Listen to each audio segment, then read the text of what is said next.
Lihatlah kayu itu terbakar. Perlahan api memakan tubuhnya, mengubah bentuknya, menghabiskan suaranya. Dan di akhir, kayu yang kalah jadi abu. Ringan, hancur, tidak berdaya. Dan kayu yang menang pun hanya jadi arang, hitam, kotor, dan tetap terbakar. Itulah wajah dari sebuah polemik.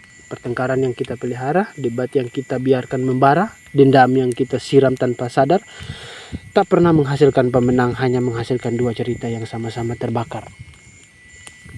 Abu itu adalah simbol dari kekalahan total, identitas yang habis, energi yang kosong, harga diri yang roboh. Tapi arang itu pun bukan kemuliaan. Dia tetap hitam, menyimpan panas luka, menyimpan cerita yang tidak selesai. Kalah jadi abu, menang jadi arang. Dalam polemik, bahkan pemenang pun kehilangan sesuatu.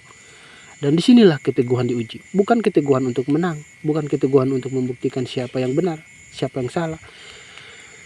Tapi keteguhan untuk tidak ikut terbakar. Kita sering berpikir kalau aku diam aku kalah. Padahal yang sering kali yang diam justru memilih menjaga dirinya agar tidak menjadi abu.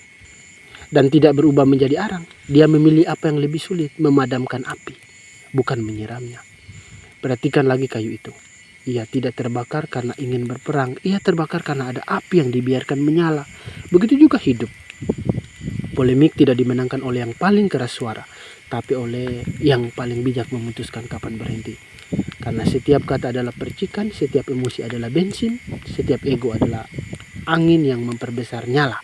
Dan akhirnya pertanyaan bukan lagi siapa yang benar, tetapi siapa yang rela menyelamatkan dirinya dari menjadi abu atau menjadi arang. Ungkapan ini bukan sekadar nasihat tapi peringatan.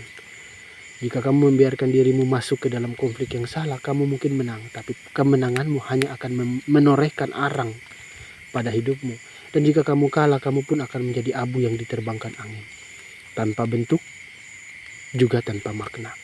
Lebih baik menjadi orang yang memadamkan api daripada menjadi kayu yang di dalamnya. Karena pada akhirnya hanya mereka menjaga damai yang bisa keluar dari polemik tanpa menjadi abu, tanpa menjadi arang. Tetapi tetap menjadi diri sendiri.